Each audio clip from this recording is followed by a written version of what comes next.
Mary Shelley's Gothic masterpiece Frankenstein. It is 1818, and as the bell tolls nearby, Victor Frankenstein's monstrous creation explodes into existence. The eccentric scientist is horrified and flees into the night, leaving his creature alone, lost and confused. Blue Orange Art presents this faithful telling of the classic novel, bringing the creature's plight emphatically to life. D'accord.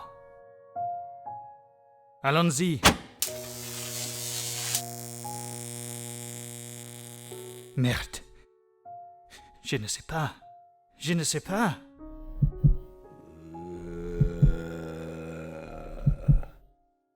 Mon Dieu.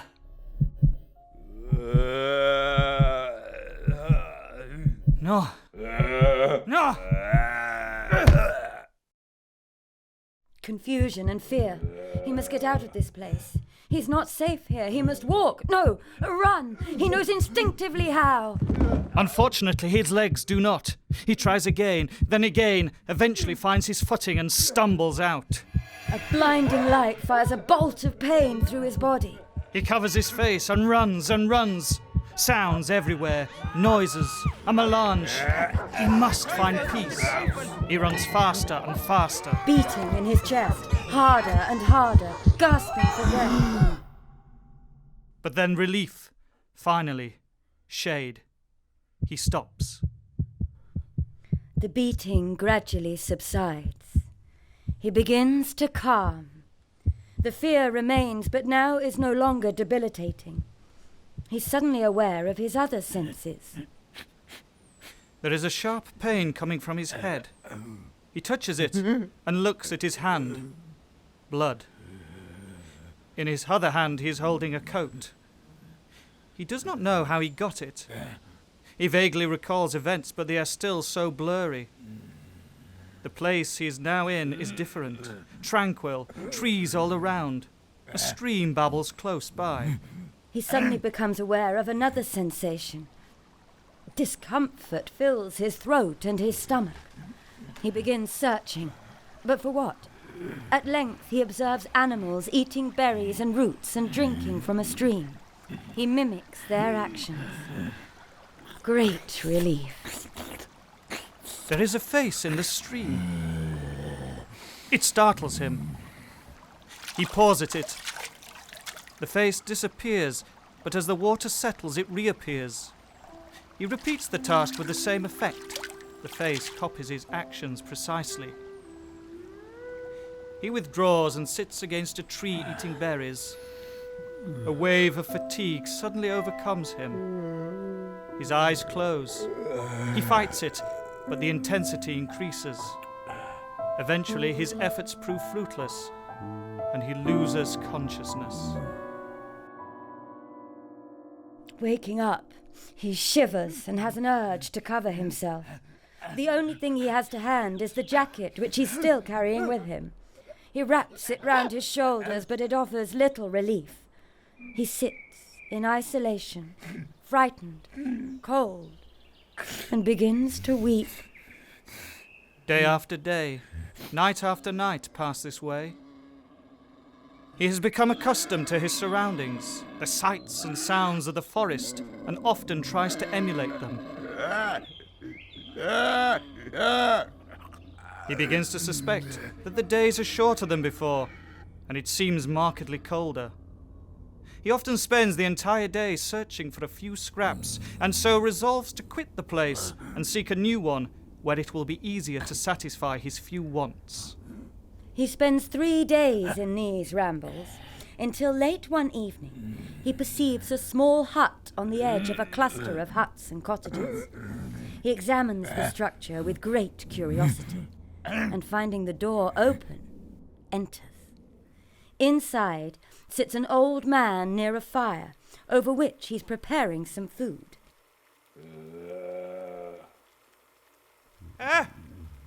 Mein Gott! Ein Dämon! The man gingerly moves around the hut towards the door. Nimm, was du willst, aber tu mir nicht. And when he reaches it, he exits and runs as quickly as possible. Helf mir! Helf mir! Der Teufel ist gekommen! The food is very agreeable, but there is some kind of red drink which makes him feel a little dizzy. The hut is dry and warm, and he's just about made up his mind to spend the night here, when he hears a loud noise from outside. Der Teufel! Der Teufel! Was ist mit dir? Der Teufel! Der Teufel! Ist in meinem Haus! He goes to investigate.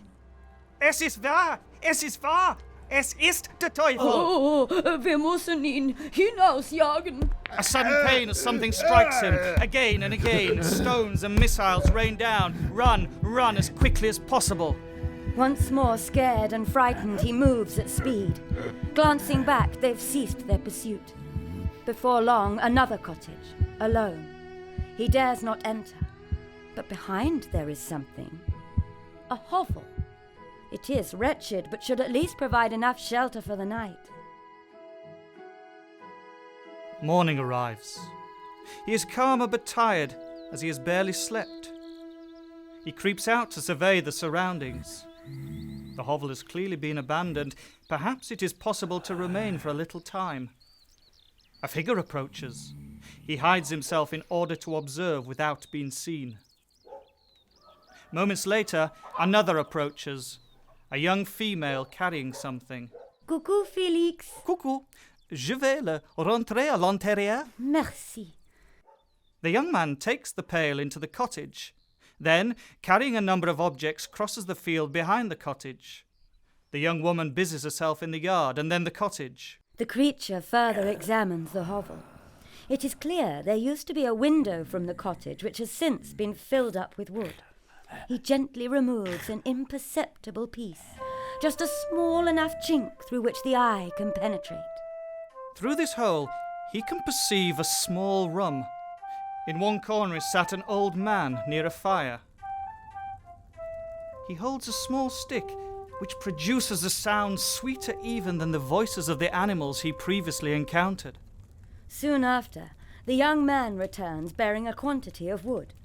The woman takes it and places it on a fire. She then puts some roots and plants in a jug and hangs this above the fire.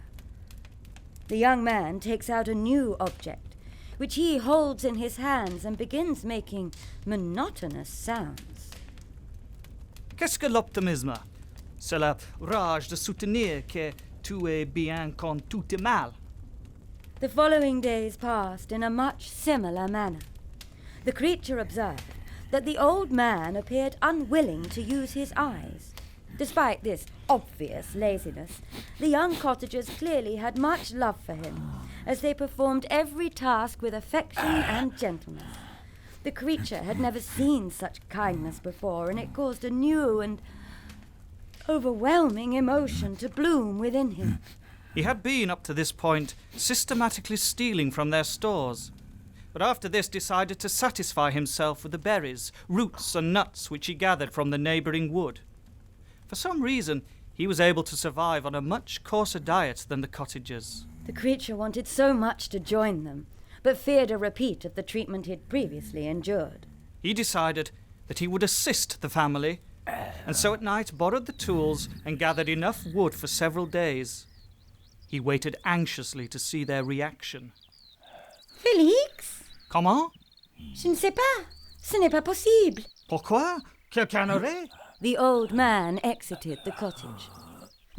Qu'est-ce qui s'est passé? Quelqu'un a mis beaucoup de boire assez pour 3 ou 4 jours. Qui ferait quelque chose comme ça? The creature began to suspect that these sounds were not just random, but were some way of passing on their thoughts and feelings. He tried to become acquainted with them, but was baffled as the sounds were quick and seemed to bear little connection with visible objects. After some considerable time and constant observation, however, he learned certain words such as pie, bread, wood. With continued and arduous observation, he gradually learned more words. I could steer rest. This task gave him great joy, but was slow in progress. After many months of study, I managed to achieve a sound working knowledge of the language which I came to know as French. At night, the young man continued to speak while staring at objects. I realized that it must also be understood by various written markings which I desired greatly to decipher. Whilst this proved highly problematic, I was beginning to realize that in addition to superior physical abilities, I also possessed a keen intellect. I would enter the cottage when everyone was out and study the books. Despite being a painstaking task, slowly I began to decipher the code, and once I had a fundamental grasp of the basics, my knowledge quickly grew. I began taking books and reading them one at a time. My current book, John Milton's Paradise Lost, moved me most deeply. The character called God, warring with his creatures, struck a chord with me. Like Adam, I was united to no other being in existence. For some reason, my mind went back to the coat that I'd been carrying with me for as long as I could remember. Upon searching the pocket, I found a small handwritten book. It was a description of an experiment by a man named Victor Frankenstein of Geneva, who endeavoured to reanimate matter originating from various different people. The shocking realization hit me. The descriptions within this book were of me. This man had created life, like Prometheus who stole fire from Mount Olympus to give to man. Perhaps my creator would be punished in the same manner. The only thing that could lift me from this melancholy was thinking of the cottagers. I resolved to introduce myself to them, to win their favour and after their love. But how to proceed? I fixed upon the plan of entering when the old man would be alone. If I could gain his trust, then by these means I may be tolerated by the others. I had waited so long. My heart beat quickly, but I was determined. I cleared my throat several times. This would be the first time I had actually spoken with anyone. I practiced a little, partly for confidence, but partly to delay the event. Oh, forgive the interruption. Pardon this intrusion. I am a traveller looking for respite. I gathered all my strength and approached the door of the cottage.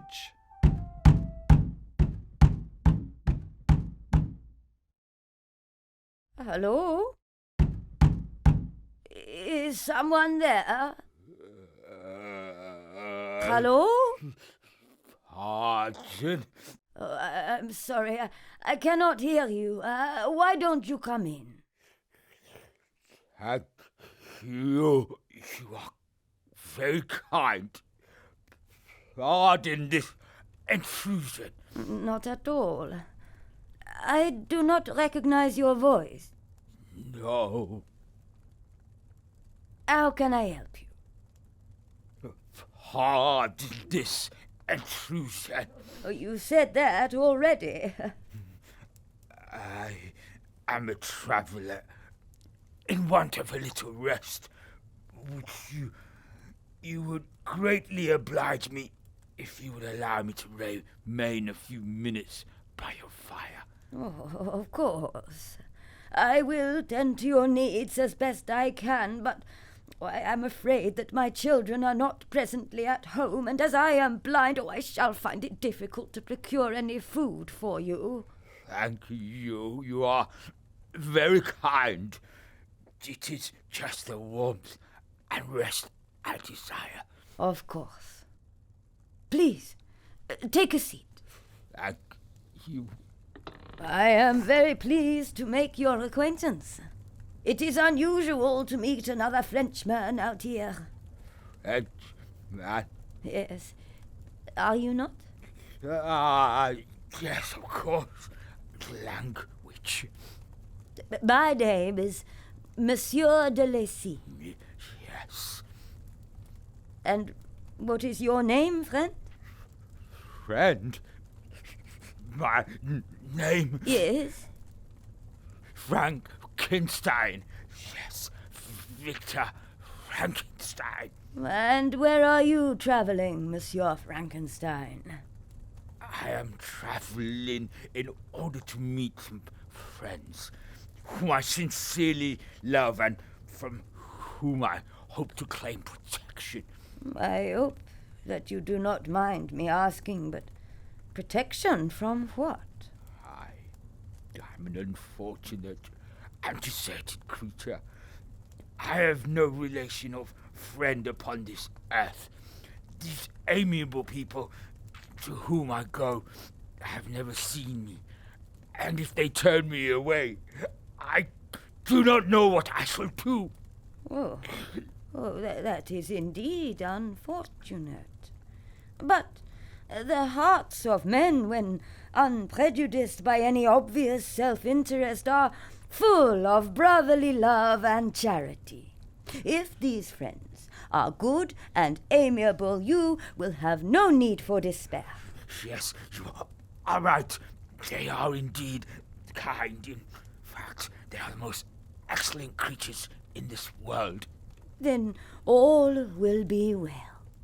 I fear, though, that they are prejudiced against me. I have good dispositions, and my life has been harmless. But all who regard me only behold a detestable monster. I cannot believe that. You certainly do not appear that way to me. Yes, I knew you would feel this way, for you are good and kind. Where do these friends reside? Near this spot. Then perhaps I know them and can speak on your behalf. Yes, thank you. I knew you would protect me, and... What is it, my friend? I attempted to regain my composure, but before I could answer, I heard footsteps from outside. Now's the time. Save and protect me. It is you and your family whom I seek. Do not desert me in my What? hour of need. Who are you? Father! Felix? What is that? Get away from him, monster! Felix launched himself in my direction, causing me to stumble back. He grabbed his father's walking cane, which had fallen to the ground, and struck me hard across the temples. The blow shook me, but only slightly. He pulled the cane back to strike me once more, but now prepared, I caught it easily in one hand. With the other, I grabbed Felix by his throat and lifted him clear off the ground. Dropping the cane, he struggled to free himself, but his strength was like a child compared to mine. Anger surged through my veins, followed by sadness. I could easily have torn this man limb from limb, but I knew him. He was a good man. He felt like a brother to me, and even he rejected me. I threw Felix aside and flew from the cottage, destroying everything in my path and cursing my creator for making me so repulsive. Some distance from the cottage, I slowed and pulled the diary from my pocket.